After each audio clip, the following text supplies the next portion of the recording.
we are. We're on Be the Ram webinar number 2. The topic that we have for tonight, as you can see, or this afternoon, is living with my Leah. Living with my Leah.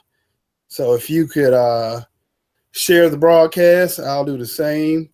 And, subscribe to my channel so that others can hear this.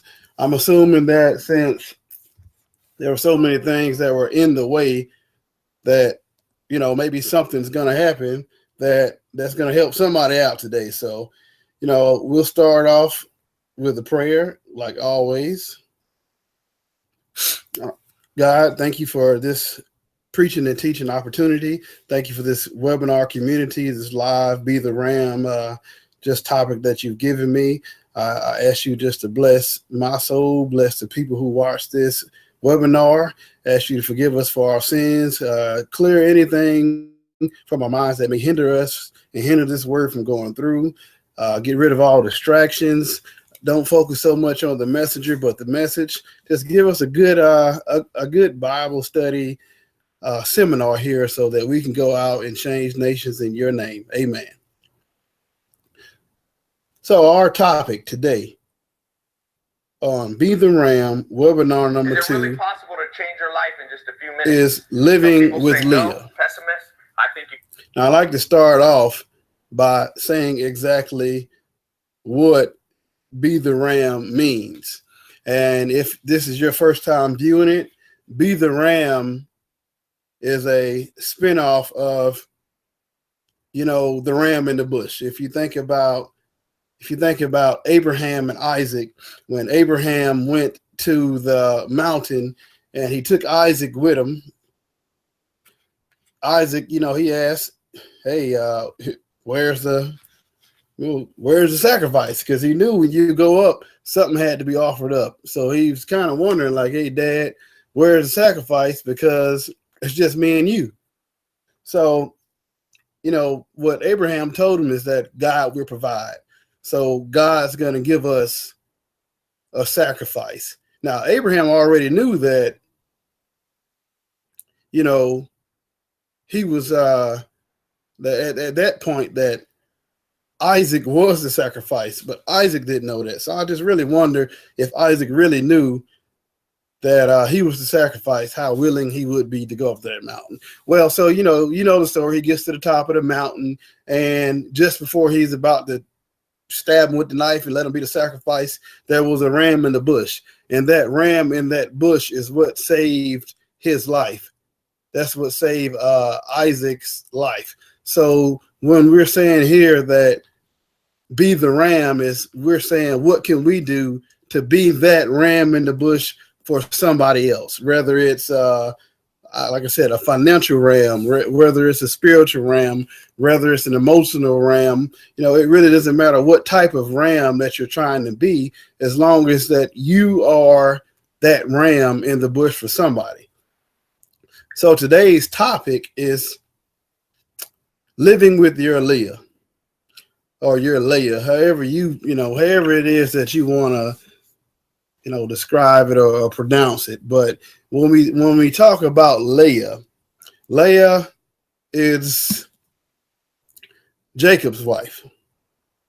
Leah is Jacob's wife. And Jacob went to work for Laban. Laban was the owner of the fields and the land. So Jacob went to work for Laban. And Laban had 2 daughters. There was the oldest, which was Leah, and then there was another one who was Rachel. And Leah had what the Bible described as a lazy eye. And Rachel was just beautiful. I mean, Rachel was the bomb. So Leah was ugly, and Rachel was the pretty sister. Now, of course, Jacob, like all men, we want the pretty one. We don't want the ugly sister. We want the one that looks good. We want the cream of the crop. We want the top. We want the best. So Jacob said, what can he do to get, Rachel, the pretty daughter? And Laban said, oh, you just worked 7 years for free, and you can have my daughter Rachel. So, he worked his 7 years to get his daughter. Now, in this generation, maybe that I could stop right there. That saying that he worked to get what he wanted. He didn't just show up and get the girl. So that goes into fatherhood. That goes into valuing yourself as a female. It's that how many of you are giving yourself away without making the man work at all? I mean, just none at all. So you really have to think about, in that terminology, in those days, the man really had to work. But that's not the topic for the conversation of this afternoon. What we're really trying to focus on here is the fact that when he worked those 7 years, Laban tricked Jacob. So when he went to bed with his wife, which he thought was Rachel, when he woke up in the morning, he found out that it was Leah. It was not Rachel. So he found out that he got the ugly sister. He didn't get the one who looked good. He didn't get the one that he wanted. So he ended up with the unattractive sister. Now, that also should let you know that he didn't lay with her until he was married to her. Now, am I going to be a hypocrite and say that I waited? No, I didn't. I wish I would have. Things would probably be a lot different in my life in general if I would have just really followed the word and the things that God gives us. So that's another thing there that they waited. I mean, he waited. He didn't find out what he had until he married her. He put a ring on and all those things. So he wakes up and he realizes that, hey, this is not what I signed up for. This is not what I wanted. What he really wanted was Rachel. So now he goes and he goes to Laban. He says, Laban, this isn't what you said it was. You told me I had this. So Laban says, oh yeah, basically I got you. So now what he tells him is that you have to work 7 more years and you can have my other daughter, Rachel. So really what Laban did is he knew he had an ugly daughter. He knew he had to get her off of him because he was responsible for taking care of her until she got married. So he did what he needed to do as a father. It sounds bad, but it is what it is. He did what he had to do to make sure his family was taken care of, make sure his daughters were taken care of. So now the guy has to work Jacob another 7 years just to get what he wanted. So if you really getting down to the topic is living with your Leah. So what living with your Leah really means here this afternoon is living with your unattractive situation. Yeah, so now you're getting it. So Leah was an unattractive wife that he did not want. And your Leah is the unattractive situation that you really didn't want. Now you worked hard for it. Maybe it's a job and you went to school, you got good grades, you did all the right things to get that job. And once you got the job, you interviewed and blah, blah, blah. And you got there and you said, this is not what I signed up for. You go into the manager or the principal or whatever field that you're working in, and they're like, hey, you told me it was going to be like this. You told me you were going to support me. You told me this, that, and the other. And they say, oh, yeah, just work 7 more years, and then I'll give you those things that you were promised. Like, man, that is not, it's not good. But what other situation? What other choice do you have? Do you just stop working? Do you quit? Do you go sit at home? Do you, risk not, having anything, losing everything?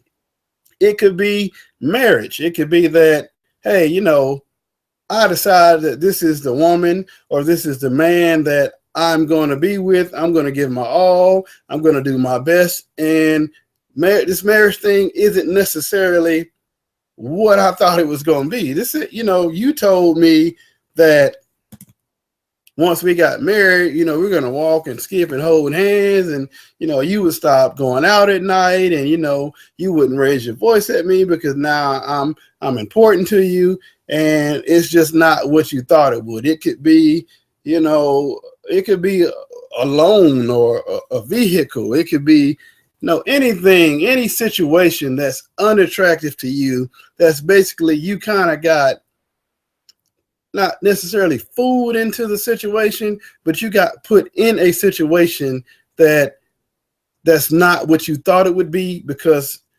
someone kind of pulled the rug over your head. So what you need to understand that when you're in that unattractive situation, you're in there for a reason. You're not just in that unattractive situation and nobody's, it's just for no reason at all. You're in that situation for a reason. Rachel was very beautiful. Leah was unattractive. She's something that Jacob really didn't want. And now he has both of them. But if you really read deeper into the story, you understand that Rachel could not give birth. Rachel was she was barren, so she could not give Jacob a child. And a woman that's barren, a woman that can't bear any fruit, is similar to a tree that does not bear fruit. You really don't keep trees around that don't bear fruit. So now you're left with this beautiful woman that in those days it was seen as she didn't have any substance. So she was kind of worthless. She was only good for what she looked like. She was a trophy wife in that era. You can correct me if I'm wrong, but that's what we would call her in this day. She would be the woman who had the great body. She had, just the face and just the charisma of an angel, but she's not smart. She doesn't work. She doesn't comprehend well. You can't hold a conversation with her.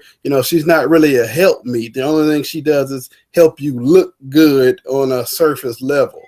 Now, if you think about Leah was able to give him plenty of children, and he didn't even want Leah. Even though they were having kids, she still felt unloved. She felt very unloved by Jacob, but she was able to produce and give him children. And the lineage end up, later on the line, it's the same lineage as Jesus. So what you need to understand is that when you're with your Leah is really your productive season. Although you may not like it, it may be very unattractive to you, but you can be very productive with your Leah. So you don't want to always focus on getting to your Rachel. You may say that, hey, I'm in this situation and I only have 5 years or 6 years or even 6 months until I get over to exactly what I want. So you really miss out on your Leah looking at your Rachel. So you miss out on your present looking at where you're headed. You really miss out on the joy of the journey because you're too focused on the destination. And once you get to the destination, you're like, no, it's good, it's nice, but I really wish I would have enjoyed the ride. I wish I would have took the scenic route. So please don't get discouraged while you're with your Leah. Don't get discouraged because your situation is not what you thought it would be. Because if you understand that your Leah has purpose, your Leah is going to give you more passion, and your Leah is very productive. Your Leah is what makes you okay with your Rachel. If it had not been for him being productive, if he had not had of Leah and he would have gotten Rachel first, then the lineage would have ended there. Would there be a Jesus? I'm not going to say there wouldn't or there wouldn't be, but he came from the lineage of Leah. So if you think about it, if you really think about it back in your life, the things that you've been through, if you had not went through struggle, would you be where you are now? If you had not went through those dry seasons and those times of life where things just didn't add up right. So if you had not been through a Leah, would you really enjoy your Rachel? If, things were just given to you, if you just, was given a house, would you really appreciate the house if you didn't work for the house? If you were just given the man of your dreams when you hadn't kissed a bunch of frogs, how would you then treat this king who's made you a queen? Would you run him off because, you kind of forgot, and not forgot, you just never knew what you really had because you never got an opportunity to see what you don't have. So I guess I would leave you and not talking you to death with enjoy your Rachel. Enjoy the struggle. Enjoy the hard time. Enjoy what you're going through. Because crazy enough, that Leah, that unattractive situation that you're in, is what's going to make your Rachel so much sweeter in the end. So this week, the Be the Ram challenge is for you to embrace your Leah. Live with your Leah. Don't focus so much on getting past and getting through this unattractive situation. Focus on, what am I supposed to learn while I'm in this place? What am I supposed to learn while I'm on the outside looking in? How do you think the people on the inside would feel if all the people on the outside stopped looking in? If they looked away, how would they feel? So I'll leave that with you. That's your challenge. Please share the broadcast, sign up, and subscribe to my channel. Be blessed.